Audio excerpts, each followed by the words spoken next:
Steven Seagal disguised himself as a homeless person to test the police, but what those corrupt cops didn't expect would shock everyone watching. Two arrogant officers approach what they think is just another dirty vagrant outside a Detroit bank, shoving him around while a rich businessman demands they remove this filth from his precious sidewalk. The cops get more violent, threatening the helpless man with their tasers and batons. But this isn't just some random homeless guy getting bullied. This weathered stranger is Steven Seagal himself. The legendary martial arts master has been conducting an undercover investigation, and these dirty cops just failed the most important test of their worthless careers. As the officers prepare to brutalize what they think is a defenseless old man, they have no idea they're about to face a warrior who's spent decades destroying corrupt authority figures with his bare hands. The aikido legends disguise falls away as he moves with deadly precision, turning their own weapons against them in seconds. What happens when you abuse the wrong homeless veteran? Will these corrupt cops survive their encounter with pure justice? What happened next would terrorize these bullies for the rest of their pathetic careers. Before we jump back and tell us where you're tuning in from, and if this story touches you, make sure you're subscribed, because tomorrow I've saved something extra special for you. The expensive Italian leather shoes stepped carefully around the disheveled figure slumped against the marble exterior of First National Bank of Detroit. 8:47 on a crisp morning, and the financial district was already bustling with suits clutching coffee cups and briefcases, their practiced indifference navigating them around what appeared to be just another vagrant. The homeless man sat motionless against the gleaming bank wall, long greasy black hair hanging like curtains around his weathered face. His torn army surplus jacket had seen better decades, and fingerless gloves revealed hands that seemed too steady for someone in his apparent condition. A dented coffee can sat empty beside him, catching the occasional guilty dollar from passing pedestrians. "Thank you, sister," he whispered in a gravelly voice when a young woman dropped a bill into his can. His eyes opened briefly, sharp, intelligent, calculating eyes that didn't match his disheveled appearance. The breathing beneath his ratty coat was controlled, rhythmic, like a man in meditation rather than desperation. Through the bank's floor-to-ceiling windows, a security guard noticed the vagrant and reached for his radio. The homeless man's head tilted almost imperceptibly, indicating awareness despite his seemingly oblivious state. His fingers drummed once against the concrete, a barely visible movement that suggested coiled energy beneath the facade of helplessness. Businesspeople continued their morning ritual of avoidance, stepping wide around the human obstacle while checking their phones and discussing quarterly projections. None of them noticed the way the vagrant's eyes tracked their movements, cataloging faces and patterns with military precision disguised as vacant observation. The security guard's radio crackled to life, breaking through the urban symphony of traffic and conversation. "Unit 47, we need you at First National. Vagrant situation, customer complaints coming in." The homeless man's fingers drummed again, once, twice. His breathing remained steady, controlled, but there was a subtle shift in his posture, like a predator sensing approaching prey. His eyes remained closed, but every muscle in his body seemed to coil tighter beneath the layers of deception. Whatever test was about to begin, the vagrant was ready.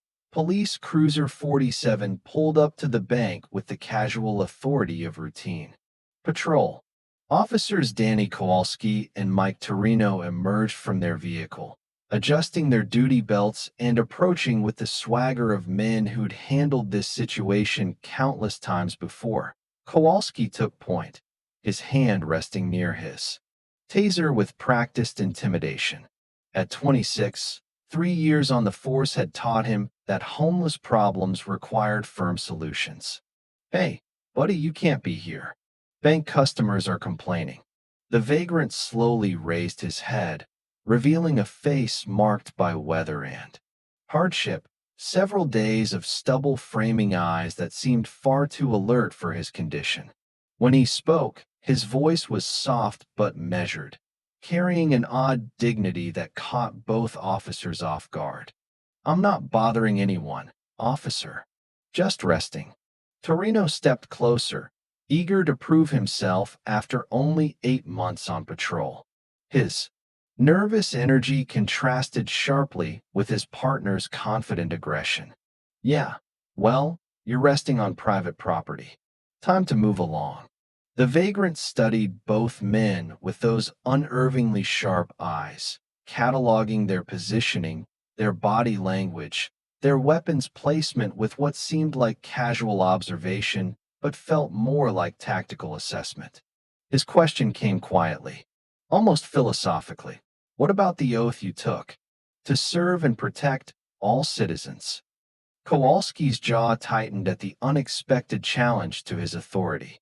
This wasn't how these encounters usually went. Homeless people were supposed to shuffle away apologetically, not engage in philosophical discussions about police duty. Don't get smart with us, pal. The vagrant made no move to stand. Instead, he asked another question that hung in the morning air like an accusation. What if I was your father? Or your brother? The word struck something raw in Kowalski's practice. Cynicism. His face flushed with anger that had less to do with defiance and more to do with uncomfortable truth. That's it, you're coming with us. He reached for his handcuffs, not noticing that the homeless man's breathing hadn't changed. Still controlled, still calm, like a man preparing for something inevitable. Kowalski's grip closed around the vagrant's left arm, yanking upward with unnecessary force. For a split second, the homeless man's muscles tensed like steel cables, then deliberately relaxed, allowing himself to be manhandled while maintaining perfect balance beneath the appearance of stumbling weakness. I said moo. Kowalski pulled harder, his authority challenged by passive resistance. The vagrant stumbled convincingly, but his footing remained sure, his center of gravity controlled with the precision of someone who understood leverage and momentum far better than his captors realized. Torino joined the escalation, grabbing the vagrant's other arm with nervous energy. Come on, let's go. We don't have all day. His youth made him eager to prove his toughness, but his inexperience showed in his clumsy grip and poor positioning. A crowd began to gather. Bank employees pressed against windows, customers pausing their morning routines, sidewalk pedestrians slowing to watch the drama unfold. Several phones appeared, recording the encounter with the casual voyeurism of modern life. The vagrant didn't resist their rough handling, but his calm voice cut through their aggression like a blade through silk. Is this how you treat all citizens, or just the ones who can't afford lawyers? His composure contrasted sharply with the officer's increasing violence. Kowalski's face reddened as he slammed the man against the marble wall with enough force to bruise ribs. Shut up and put your hands behind your back. The vagrant complied, without protest, but his eyes continued their systematic scan of the growing crowd, noting faces, positions, recording everything with the methodical thoroughness of someone building a case. His breathing remained steady despite the physical abuse, suggesting reserves of strength and control that his captors couldn't comprehend. The sound of expensive shoes on concrete announced a new player approaching with obvious agitation. Richard Caldwell, impeccably dressed and radiating the authority that came with significant wealth, stormed toward the confrontation with the righteous indignation of someone used to immediate obedience. "Officers, thank God you're here," he declared, his voice carrying across the gathering crowd like a proclamation. Caldwell pointed an accusatory finger at the vagrant with the casual cruelty of someone who viewed human beings as obstacles to profit. This person has been harassing our customers all morning. I've got a lunch meeting with city council members in 10 minutes, and they can't even get through the door. The word person dripped with disdain, delivered like someone discussing pest control rather than human dignity. His gold watch caught the morning sunlight as he gestured, emphasizing the vast gulf between his world of privilege and the vagrant's apparent destitution. The homeless man's eyes narrowed slightly. The first crack in his passive facade. Something dangerous flickered behind those alert eyes. Though his breathing remained controlled and his posture deceptively relaxed, emboldened by having such an important witness, Kowalski became more aggressive in his handling. You heard the man. You're disturbing the peace, loitering, probably panhandling. He grabbed the vagrant's jacket roughly, his fingers closing around fabric that felt surprisingly substantial beneath the surface grime. Torino, eager to impress both his partner and the wealthy businessman, kicked the empty coffee can with vindictive satisfaction. Coins scattered across the concrete as he muttered, "Probably stolen anyway." The vagrant's jaw clenched imperceptibly, but his hands remained steady behind his back. Caldwell continued his verbal assault with the righteous fury of the privileged. These people are a plague on our city. They drive away business, lower property values, make decent citizens afraid to walk the streets. His voice rose with each accusation, playing to the crowd's mixed reactions of agreement and discomfort. The homeless man's breathing deepened, not from fear, but from controlled anger, building like pressure in a sealed container. His hands, still positioned behind his back, formed subtle fists that spoke of tremendous restraint barely held in check. Kowalski raised his hand as if to strike, his authority challenged once too often by this infuriating vagrant who refused to show proper deference to his uniform and badged, in a voice barely above a whisper, carrying more menace than any shout. The vagrant asked, "You sure you want to do that, officer?" Time seemed to slow as Kowalski's hand descended toward the homeless man's face, unaware that he was about to discover just how wrong his assumptions had been. Time crystallized into slow motion as Kowalski's hand descended, in one fluid movement that defied every assumption about the vagrant's capabilities. The homeless man became something else entirely. The transformation was instantaneous and shocking. Apparent frailty vanished as he sidestepped Kowalski's swing with liquid precision, his left hand shooting upward in a perfect aikido deflection that redirected the officer's momentum while his right struck a nerve cluster on Kowalski's neck. The cop dropped like a stone, conscious but completely paralyzed. Torino's hand flew toward his taser, but the vagrant was already in motion. A spinning heel kick sent the weapon clattering across concrete, while a precisely placed palm strike to the solar plexus folded the young officer like origami. Gasping and helpless, the crowd gasped collectively, stepping back from what had just become a very different kind of confrontation. Smartphones captured every second as the vagrant's dirty coat fell away, revealing the unmistakable frame and bearing of a man whose face had graced movie screens for decades. Steven Seagal stood over the two incapacitated officers, his long dark hair now clearly visible, his movements carrying the deadly grace that had made him a legend. His voice, no longer disguised, carried its familiar gravelly authority through the morning air. "I am above the law, gentlemen, but you are not." The recognition rippled through the crowd like electricity. "Steven Seagal?" someone whispered, the name spreading from phone to phone, witness to witness. Caldwell's face had drained of color, his earlier arrogance replaced by the dawning horror of someone who had just revealed his true nature to one of the most dangerous men alive. Kowalski lay paralyzed but conscious, able to hear everything while feeling nothing below his neck. His eyes showed the panic of a man realizing that his routine harassment had just become the worst mistake of his career. Seagal straightened his jacket with casual precision, his eyes scanning the crowd with the methodical thoroughness of someone who had spent decades reading situations and people. Whatever test had just concluded, the real investigation was about to begin. Seagal looked directly into the nearest camera phone, his presence commanding absolute attention from everyone within sight. His voice carried the authority of someone used to being heard and obeyed without question. "My name is Steven Seagal. I've been hired by Mayor Patricia Williams to conduct undercover assessments of police interactions with Detroit's homeless population. The crowd buzzed with excitement and confusion, phones capturing every word of what was rapidly becoming the most documented police encounter in the city's history. Bank employees pressed against windows while pedestrians abandoned their morning routines to witness this unprecedented revelation. What you've witnessed here today is exactly why this investigation was necessary, Seagal continued, producing a small digital recorder that had been hidden beneath his vagrant disguise. The device had captured every word, every threat, every moment of abuse. Officers Kowalski and Torino, you failed a basic test of human decency.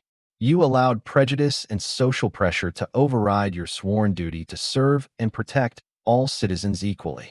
Kowalski could only listen in mounting horror, his paralysis preventing any response while his career crumbled around him. Torino gasped for breath. Beginning to comprehend the magnitude of their failure, Seagal's attention turned to Caldwell, whose expensive suit and gold watch suddenly seemed less impressive under that penetrating stare. And you, sir, revealed the ugly truth behind complaints about the homeless. This isn't about safety or cleanliness. It's about profit and prejudice. Caldwell sputtered desperately. This is entrapment. This is illegal. Seagal's smile carried no warmth whatsoever. Testing police integrity is perfectly legal, Mr. Caldwell. What's illegal is what I've just documented: systematic harassment of citizens based on their economic status and appearance. Police sirens wailed in the distance, growing closer with each passing second. Seagal checked his watch with the precision of someone operating on a carefully planned timeline. 9:23 a.m. Right on schedule, he murmured to himself. A black sedan materialized across the street, its arrival too perfectly timed to be coincidental.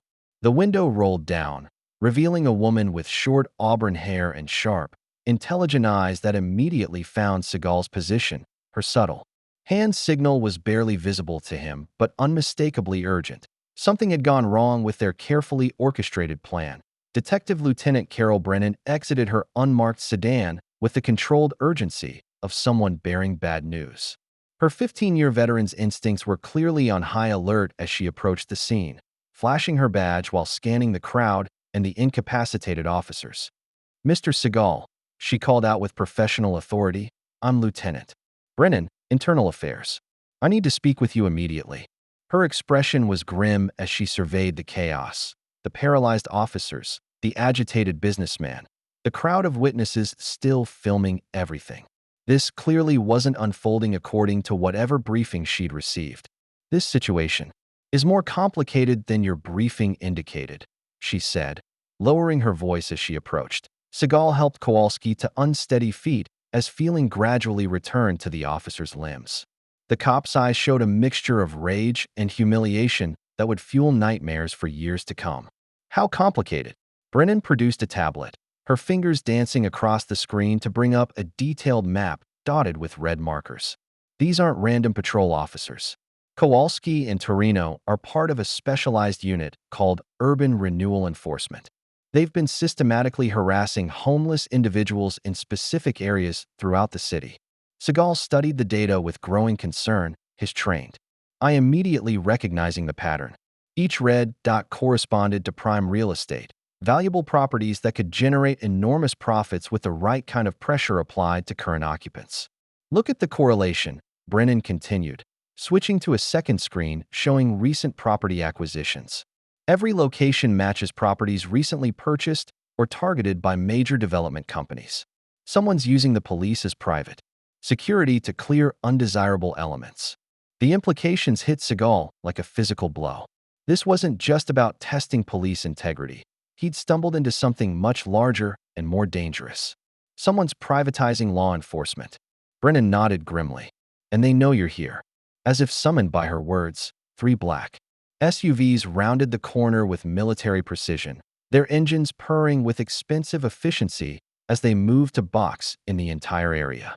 Men in tailored suits, but with unmistakably military bearings, stepped out, their movements coordinated like a tactical operation. The leader spoke into his wrist microphone with professional calm. "Package located. Initiating containment. Frank."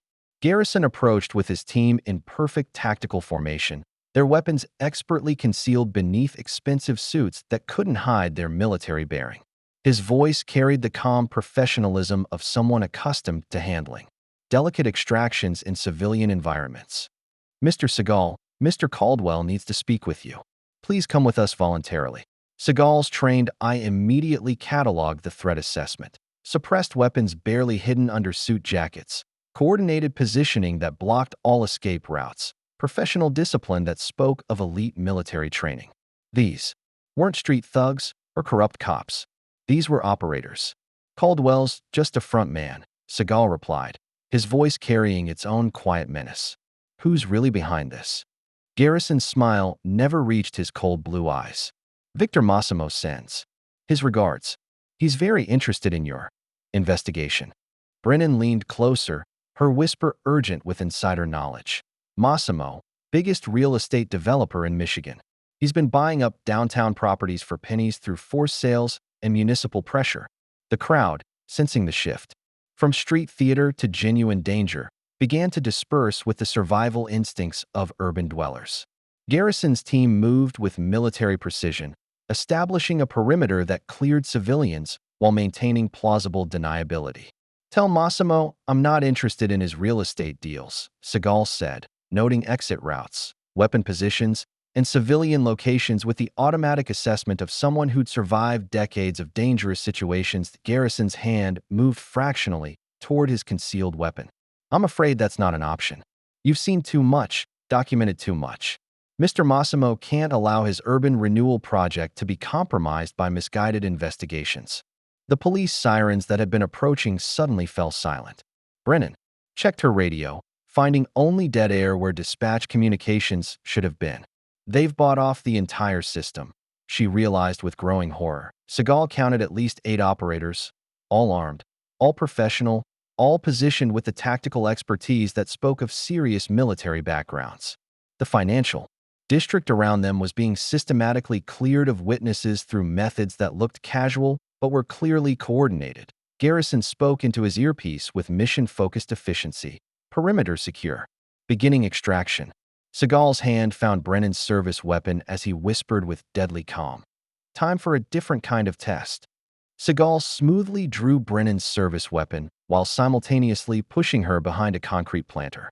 Garrison's team reacted with military precision, their concealed weapons materializing from beneath tailored suits in one coordinated motion. The financial district erupted into chaos. Seagal's first shot shattered the lead SUV's windshield, sending operatives diving for cover behind vehicles and architectural elements. Glass exploded across asphalt as automatic weapons fire answered his challenge. "Move. That way." He shoved Brennan toward the bank entrance while laying down suppressing fire with economical precision. Each shot was calculated, not to kill, but to control movement and create tactical opportunities. That Garrison's voice cut through the gunfire with professional calm. "Delta Team, flank left. Charlie Team, secure the perimeter." His operatives moved like a well-oiled machine, their positioning and communication revealing extensive combat experience. Civilians screamed and scattered as the morning's banking routine transformed into an urban battlefield. Seagal moved with fluid lethality, using parked cars and marble columns as cover while his military training guided every decision.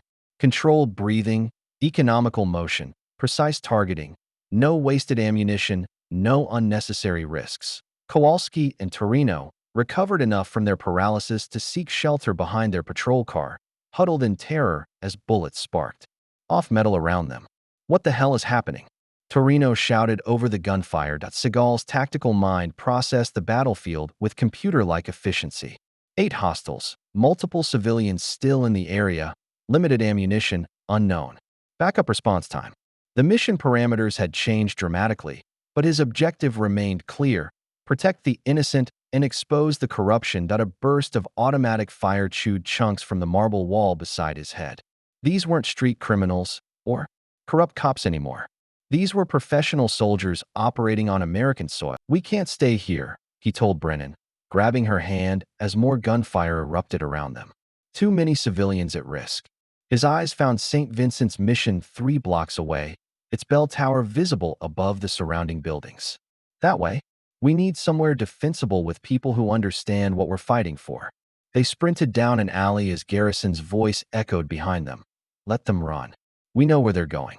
Seagal and Brennan burst through St. Vincent's mission doors, their urgent entry disrupting the peaceful rhythm of lunch service. Inside, Father Antonio Martinez moved among 24 homeless residents with the quiet dignity of someone who'd spent 20 years serving society's forgotten. Father Martinez, Seagal addressed the priest directly, recognizing him from surveillance photos in his mission briefing. I need sanctuary. Not the religious kind, the practical kind.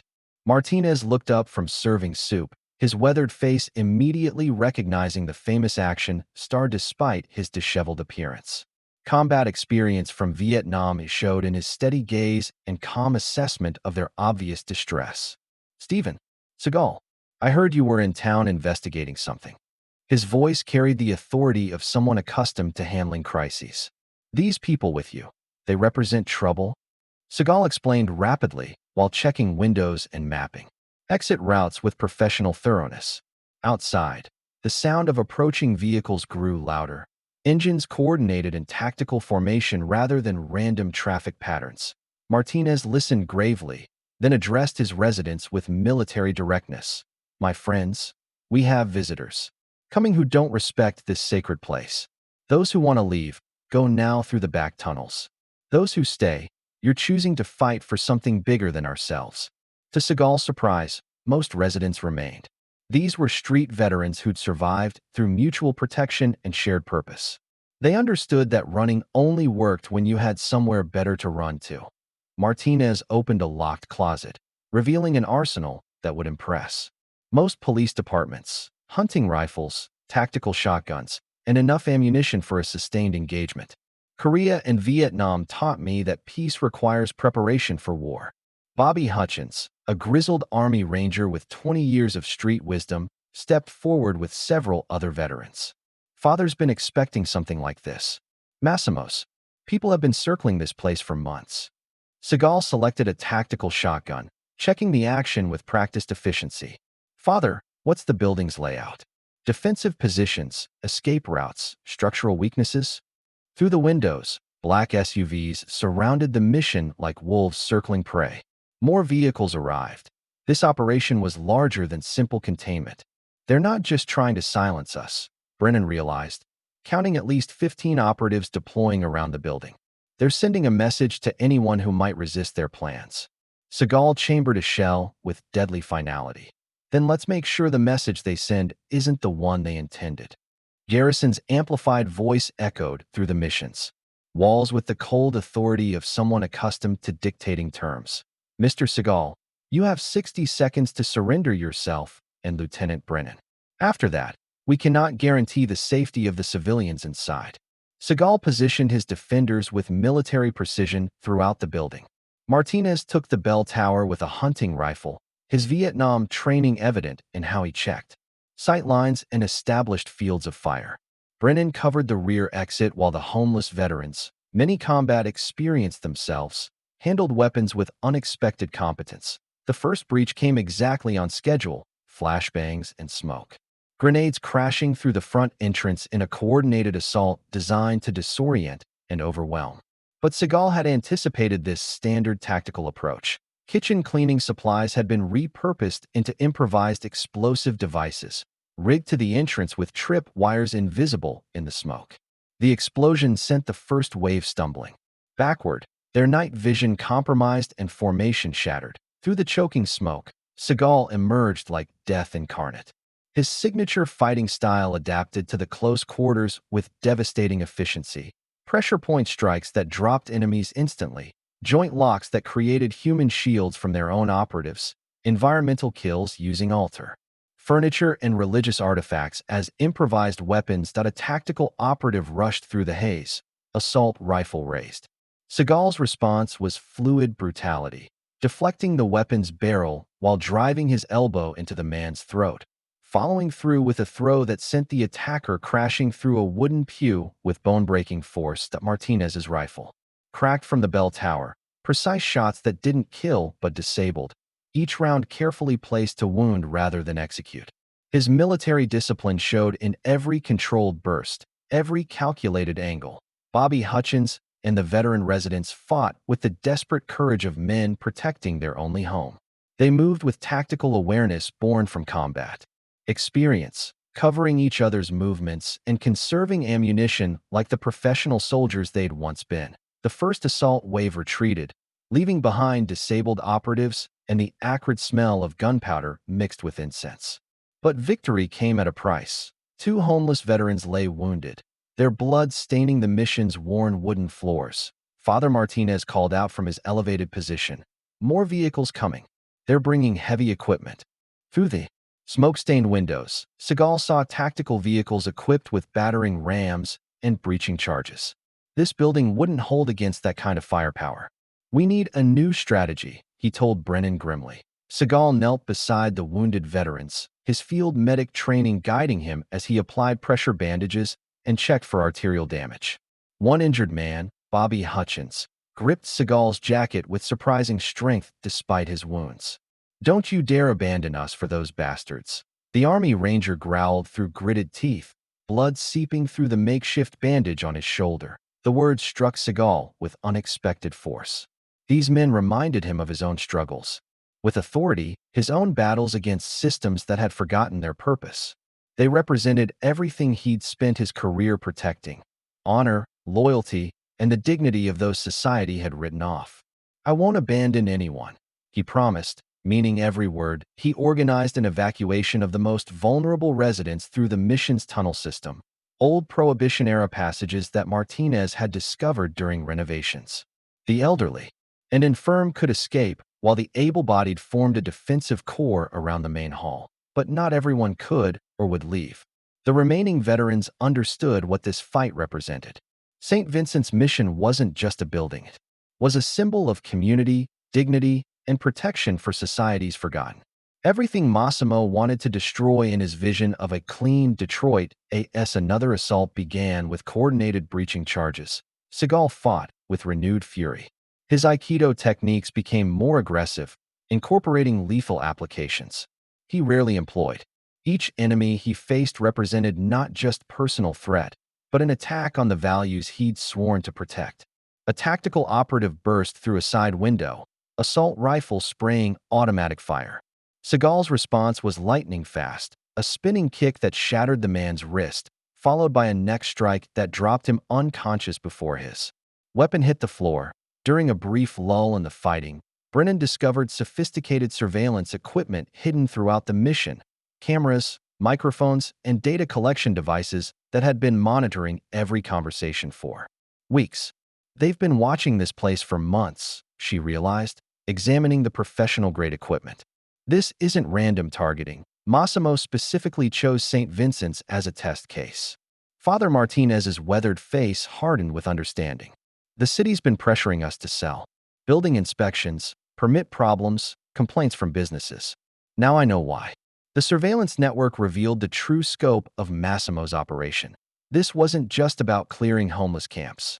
It was systematic preparation for the complete transformation of Detroit's social landscape. Seagal examined the surveillance equipment with growing understanding, his fingers tracing fiber optic cables that disappeared into the mission's walls like technological veins. These aren't just cameras. They're part of a comprehensive intelligence network. He followed the wiring to a hidden server room in the basement, a sophisticated operation that had been monitoring not just St. Vincent's, but dozens of locations throughout Detroit. The digital files revealed the staggering scope of Massimo's conspiracy. Surveillance footage showed homeless shelters, community centers, and low-income housing projects under systematic observation. Financial records detailed bribes flowing to city officials, police commanders, and federal investigators. Most damning were recorded conversations between Massimo and city council members discussing final solutions to Detroit's homeless problem. "This is enough to bring down half the city government," Brennan whispered as Seagal copied everything onto portable drives, his hands moving with practiced efficiency while she provided security. But as they worked, Seagal's tactical instincts began screaming warnings. Garrison's attacks had been precisely calibrated, aggressive enough to seem genuine, but controlled enough to drive them exactly where they now found themselves. The basement. The evidence. The perfect trap. We're not under siege, he realized. With growing horror, we're being herded. The basement windows exploded inward simultaneously, gas canisters bouncing across concrete floors in coordinated deployment. Knockout gas flooded the confined space with military precision, the timing perfect for maximum exposure with minimum escape opportunity. Seagal held his breath and grabbed the evidence drives. But the specialized chemical agent was designed to penetrate skin as well as lungs. His vision blurred as consciousness began to fade, his last clear thought being that he'd walked directly into Garrison's carefully orchestrated plan. Brennan collapsed beside him, her service weapon clattering across concrete as the gas overwhelmed her system. Through the thickening haze, familiar voices approached with professional satisfaction. Package secured. Bring them both. Garrison's voice carried the tone of a man whose operation had proceeded exactly according to plan. And make sure those drives are destroyed. We can't have any loose ends. As darkness closed in, Seagal realized that every move they'd made had been anticipated, every choice had been guided. The hunter had become the hunted, and the game was far from over. Seagal awakened in what appeared to be a legitimate FBI field medical facility, his head clearing slowly as the specialized knockout agent worked its way out of his system. Brennan lay conscious on an adjacent gurney, both of them connected to 4 lines that suggested professional medical care rather than imprisonment. Agent Rebecca Torres approached with the bearing of a 20-year Bureau veteran, her credentials and manner suggesting this was a genuine federal operation. We've been tracking Massimo's conspiracy for 6 months. Your investigation provided the final evidence we needed to move. She activated a wall-mounted television showing news coverage that seemed too good to be true. Massimo in federal custody. Corrupt city officials in handcuffs. Garrison and his team facing federal charges. The evidence from the mission's basement had apparently broken the case wide open.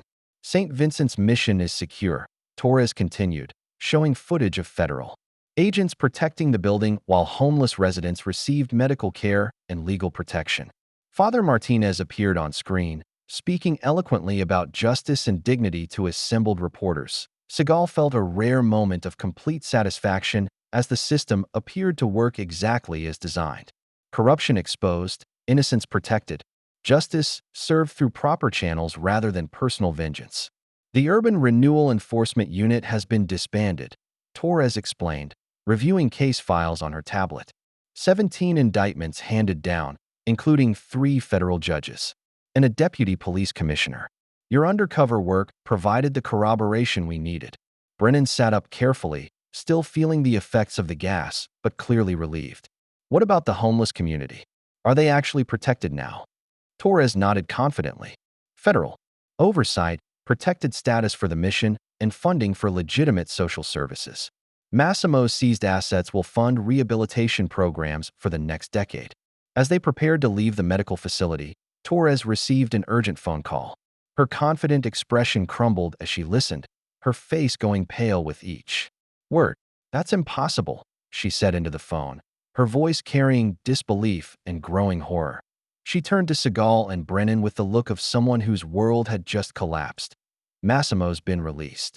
Federal judge threw out all evidence, claiming illegal surveillance and entrapment. Every charge has been dismissed. The victory that had seemed so complete moments before evaporated like morning mist, leaving behind the cold reality that the game was far from over. The FBI field office erupted in controlled chaos as agents scrambled to understand how their airtight case had disintegrated in a matter of hours. Agent Torres pulled up legal documents on her computer, her fingers trembling as she read the impossible verdict. Judge Patricia Hammond signed the release order personally, Torres said, her voice hollow with disbelief. Every piece of evidence ruled inadmissible due to illegal surveillance and entrapment. Seagal studied the paperwork with growing suspicion, his investigative instincts recognizing patterns that didn't fit standard legal procedures. Hammond, she's mentioned in Massimo's financial records. Look at this. He pointed to digital files, showing regular payments to P. Hammond Legal Consulting dating back 3 years, payments that coincided perfectly with favorable rulings in property development cases throughout Michigan. Seagal's expression darkened as he studied personnel files on Torres's computer, cross-referencing names with the evidence they'd gathered. One profile stood out with damning clarity. Special Agent Carol Brennan, 15 years with the Bureau's Organized Crime Division, not Detroit Internal Affairs as she'd claimed. Her credentials, her jurisdiction, her very presence at the bank that morning, all carefully constructed lies designed to place her exactly where she needed to be when his investigation reached its critical phase. "You played us from the beginning," he said quietly, turning to face the woman who had earned his trust through fabricated heroism and manufactured sincerity. Brennan's hand moved instinctively toward her concealed weapon, but Seagal was already in motion. Years of reading human behavior and anticipating betrayal guided his response as he disarmed her in one fluid movement, pinning her against the wall with controlled violence. "How long?" he demanded, his voice carrying the quiet menace of someone whose patience had finally reached its limit. Her carefully maintained facade crumbled like paper in rain. "Since the beginning. Massimo has people everywhere, judges, cops, federal agents. You walked into a web that's been 3 years in the making." The truth settled over the room like poisonous fog. They had never been investigating a conspiracy. They had been living inside one. Brennan activated a hidden transmitter concealed in her jacket, her voice carrying the cold professionalism of someone whose cover had been blown but whose mission continued. "Package is secure. Beginning extraction. Protocol." FBI agents throughout the field office suddenly drew weapons on each other as the depth of Massimo's penetration became terrifyingly clear. The corruption wasn't limited to a few compromised individuals. It had infected the entire investigation from its inception.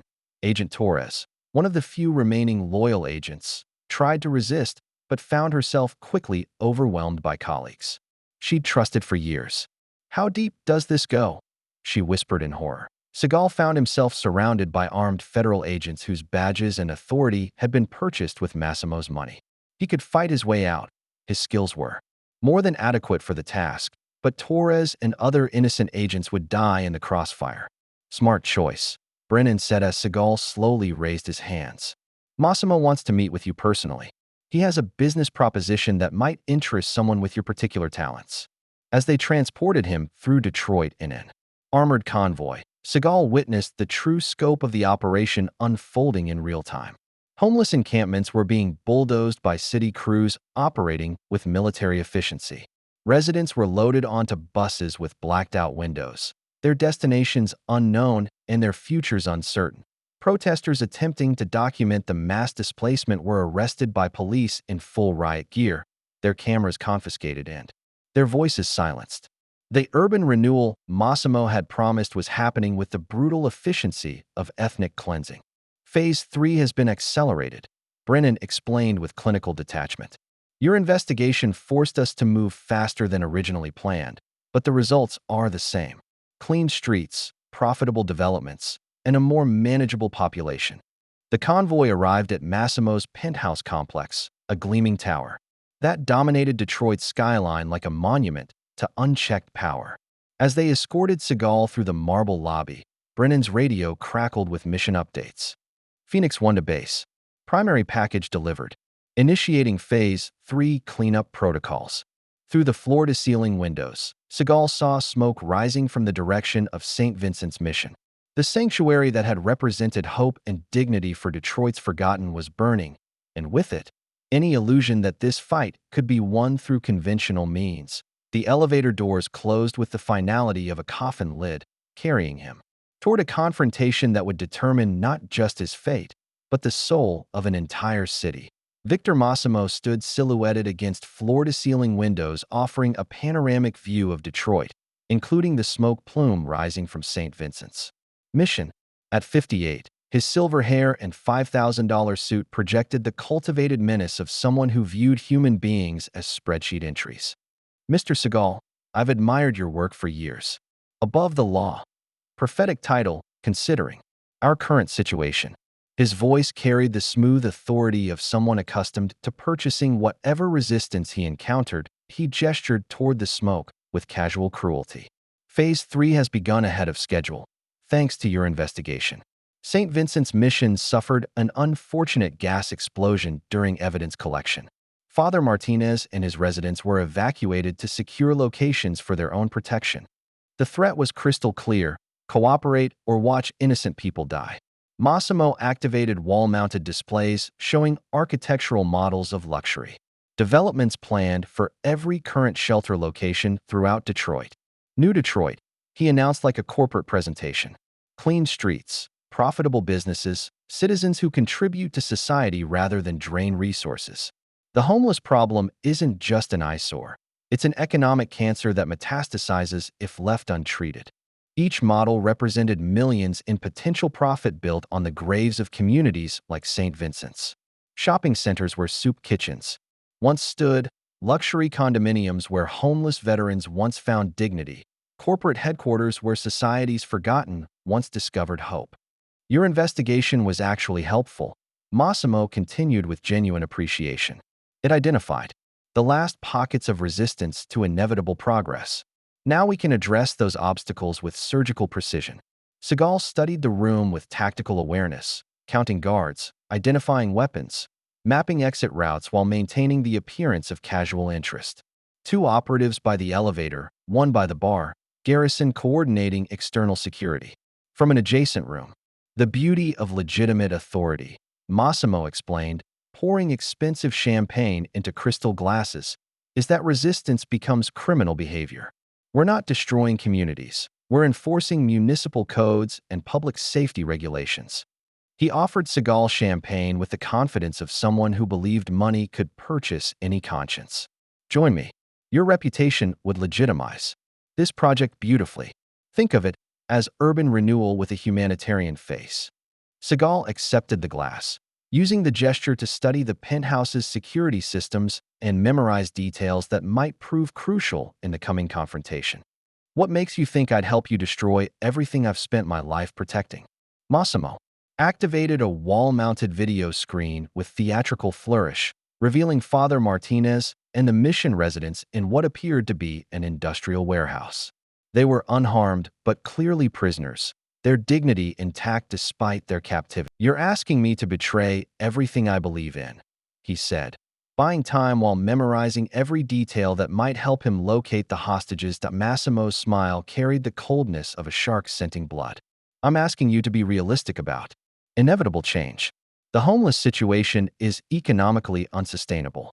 At least my approach ensures some survival rather than total elimination." River sounds in the background audio confirmed the location, definitely near the waterfront, probably in the industrial district where abandoned factories provided perfect isolation for this kind of operation.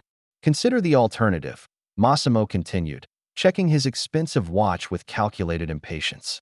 Without my intervention, these people face winter on the streets, budget cuts to social services, and gradual elimination through natural attrition. I'm offering a humane solution to an inhumane problem. The warehouse camera showed Bobby Hutchins organizing the residents with military efficiency, maintaining morale, and preparing for whatever came next. Even in captivity, the veterans refused to surrender their dignity or their protective instincts. "I need your answer in 1 hour," Massimo declared with finality. After that, the rehabilitation center becomes a more permanent solution to Detroit's chronic population management challenges. He left Seagal alone with 2 guards and untouched champagne, confident that rational self-interest would overcome misguided idealism. Seagal set down the glass without drinking and began his meditation routine. But this wasn't spiritual preparation. This was tactical planning disguised as surrender, the calm before a very personal storm. Seagal sat in apparent meditation while his guards relaxed into the complacency of men watching a defeated opponent. Through controlled breathing and muscle manipulation techniques learned from decades of martial arts training, he began working methodically on his restraints. The zip tie restraints were military-grade, designed to hold dangerous prisoners. But Seagal possessed knowledge that transcended conventional security measures. Using pressure point manipulation and joint dislocation techniques, he systematically dislocated his thumb, the excruciating process accomplished in absolute silence. With one hand free, he accessed a concealed razor blade sewn into his jacket lining, a precaution from years of dangerous investigations where capture was always possible. The blade cut through remaining restraints with surgical precision while his guards remained focused on television coverage of the urban renewal success story. His apparent surrender had been tactical theater, buying time to study the penthouses. Security systems through window reflections and mirrored surfaces. 12 guards throughout the complex, elevator requiring keycard access, but emergency stairs accessible through the kitchen service area. The plan crystallized with military clarity. Create chaos to divide their attention, eliminate key targets. To disrupt command structure, rescue hostages before they could be eliminated as loose ends, and expose the conspiracy through evidence that couldn't be suppressed or dismissed. Point 1 Guard approach to check on their prisoner, his casual confidence. About to become a fatal mistake. Time's almost up, Monk. Boss wants your answer. Seagal exploded into motion with the fluid violence that had made him legendary. His restraints fell away as he struck nerve clusters that dropped both guards instantly, their weapons secured before their bodies hit expensive carpet. The paralysis would last 30 minutes. Enough time to complete his mission without permanent harm to men who were likely hired muscle rather than true believers in Massimo's vision. He moved through the penthouse like a predator in familiar territory. Every room becoming a tactical environment where furniture transformed into weapons and architectural features provided cover and concealment. The real fight was about to begin, and this time, Steven Seagal would be operating without rules, without backup, and without mercy for anyone who threatened the innocent people whose only crime was being forgotten by a society that measured worth in dollars. His guards had made one critical mistake. They had assumed that restraining his body meant restraining his spirit. They were about to learn otherwise. The penthouse transformed into a battlefield as Seagal moved through it with predatory precision. Every room became a showcase of environmental warfare as he systematically eliminated guards with the fluid brutality that had made him a cinematic legend. In Massimo's office, he used a bronze sculpture as a crushing weapon, driving it into one guard's solar plexus while simultaneously executing an aikido throw that sent his partner through the floor-to-ceiling window onto the outside balcony, not to the street 40 floors below. The library became a weapons cache as he improvised, with letter openers, heavy books, and antique sword displays. A tactical operative rushed through the doorway, assault rifle raised. Seagal's response was lightning fast, deflecting the weapon while driving his knee into the man's sternum, following through with a neck strike that dropped him unconscious. The kitchen, industrial equipment provided devastating opportunities. A guard wielding a tactical knife found himself disarmed and disabled by a combination of pressure cooker and Seagal's knowledge of pressure points that caused temporary paralysis without permanent damage. Each fight demonstrated different aspects of his comprehensive skill set: traditional martial arts adapted to modern combat, military training applied to civilian environments, and psychological intimidation that made opponents hesitate at critical moments. Alarm systems shrieked as he reached the main corridor, but their noise only masked his movements as he ghosted through the building like death incarnate. Guards radioed for backup with increasingly panicked voices as their colleagues fell to an opponent who seemed to materialize from shadows. Target is mobile and extremely dangerous, came Garrison's voice through intercom speakers. All units, to executive level, use of lethal force is authorized. Seagal smiled grimly at the escalation. They were finally taking him seriously, which meant the real confrontation could begin.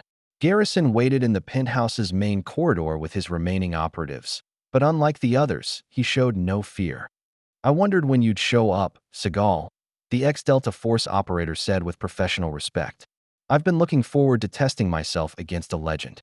The final battle would be between two warriors who understood violence as both art and science, each representing opposing philosophies about power, justice, and the value of human dignity. Time to discover which philosophy would survive the coming storm. Frank Garrison stood in the penthouse corridor flanked by his remaining operatives, but his posture radiated the confidence of a man who'd spent 20 years perfecting the art of killing. Unlike his in the conference room, Garrison grabbed a tactical baton, swinging it with bone-crushing force. Seagal deflected the attack while simultaneously striking a nerve cluster that numbed Garrison's left arm, evening the odds as they crashed through. Glass doors onto the exterior balcony point 40 floors above Detroit. They fought with the desperation of men who understood that only one would walk away. The wind whipped around them as Garrison drew a combat knife, his military training evident in every calculated thrust and parry. "You can't stop progress, Seagal," he gasped through bloodied lips. "Kill me, and 10 more take my place. Massimo's vision will survive."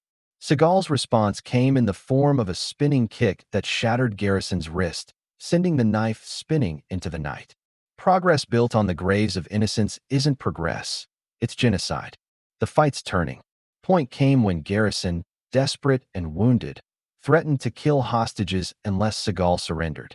Instead of compliance, this triggered the most dangerous aspect of Seagal's personality, his protective fury when innocents were threatened. The final combination was textbook aikido applied with lethal intent, a joint manipulation that hyperextended Garrison's neck while simultaneously driving him toward the weakened balcony railing. The snap of vertebrae echoed across the Detroit skyline as Garrison's body fell toward the street below. Seagal took his radio with grim satisfaction. "This is Seagal. Garrison is down. Release the hostages, or I start dropping bodies from 40 floors up." The war was far from over, but the battle had definitively shifted in favor of justice. Victor Massimo returned to find his penthouse transformed into a war zone. Furniture destroyed, windows shattered, his security chief dead on the street below. Seagal waited in the executive chair with Garrison's weapons trained on the door, a figure of righteous vengeance surrounded by the ruins of corrupted authority. "You destroyed everything I built," Massimo said, surveying the carnage with the detachment of someone calculating insurance claims rather than mourning human losses. Seagal produced the digital recording equipment he'd carried throughout the mission, devices that had captured every conversation, every threat, every moment of moral corruption. "I documented everything. Your confession, your threats, your systematic conspiracy to eliminate Detroit's homeless population." The recordings were already uploading to multiple news outlets and federal databases through satellite links that couldn't be intercepted or suppressed. Every major network would have the story within minutes, backed by evidence that no corrupt judge could dismiss. The bribes, the murders, the ethnic cleansing disguised as urban renewal, it's all going public. Seagal's voice carried the finality of divine judgment. "Your empire dies with the sunrise." Massimo realized the magnitude of his defeat extended far beyond tactical failure. This was complete exposure, the kind that destroyed entire criminal organizations and sent shockwaves through corrupt systems worldwide. "You can't stop inevitable change, Seagal," he said with the desperate arrogance of a man facing his own irrelevance. "Someone else will continue what I started." The homeless problem demands practical solutions. Seagal stood slowly, his imposing frame silhouetted against the Detroit skyline. "Maybe, but they'll know what happens to people who prey on society's most vulnerable members." Massimo drew a concealed pistol with the frantic energy of someone whose civilized facade had completely crumbled. The weapon spoke to his true nature, a predator backed into a corner, willing to kill rather than face consequences. But Seagal had anticipated this final desperation. Using furniture positioning and tactical movement, he forced Massimo toward the compromised balcony while dodging gunfire that shattered priceless artwork and expensive electronics. The confrontation became psychological as much as physical, Massimo's cultured veneer dissolving to reveal the monster beneath his humanitarian rhetoric. "You're destroying progress. Detroit could have been paradise." "Paradise built on mass graves isn't paradise," Seagal replied with cold certainty. "It's hell with better marketing." Massimo made a final lunge with a hidden knife, his corporate composure completely abandoned in favor of animalistic survival instinct. Seagal's response was swift and final, an aikido throw that sent Massimo through the weakened railing toward the street below. Justice, Seagal reflected as he watched the body fall, sometimes required a 40-floor drop. Chapter 23 Federal agents flooded the penthouse complex with the efficiency of a legitimate law enforcement operation. These were real FBI agents led by Director Sarah Chun, a 45-year career professional with no connection to Massimo's corruption network. Your investigation and digital evidence broke open the largest municipal corruption case in FBI history. Chin briefed Seagal as crime scene technicians documented the carnage. 17 federal indictments, 8 city officials arrested, an entire police unit disbanded and facing charges. The evidence Seagal had gathered and transmitted had created a domino effect throughout Michigan's government structure. Corrupt judges found themselves under federal investigation. Bought officials discovered their bank accounts frozen, and compromised law enforcement officers faced criminal prosecution. St. Vincent's mission was never actually destroyed, Chun revealed with satisfaction. The explosion was a smokescreen to move residents to federal protection while we concluded the operation. Father Martinez and his people are safe. The mission was being rebuilt with seized criminal assets, transformed from a simple shelter into a federally protected historical site, with expanded services for Detroit's homeless community. The residents would return to something better than they'd lost. The Urban Renewal Enforcement Unit's activities constituted systematic civil rights violations. Chin continued, reviewing case files that would reshape Detroit's approach to homelessness. Federal oversight will ensure legitimate social services. Replace predatory displacement programs. Bobby Hutchins and the other homeless veterans were receiving proper medical care, legal protection, and transitional housing that respected their dignity rather than treating them as municipal problems to be solved through elimination. Judge Patricia Hammond has been arrested for accepting bribes and obstruction of justice, Chin added with grim satisfaction. Her rulings over the past 3 years are being reviewed for systematic corruption.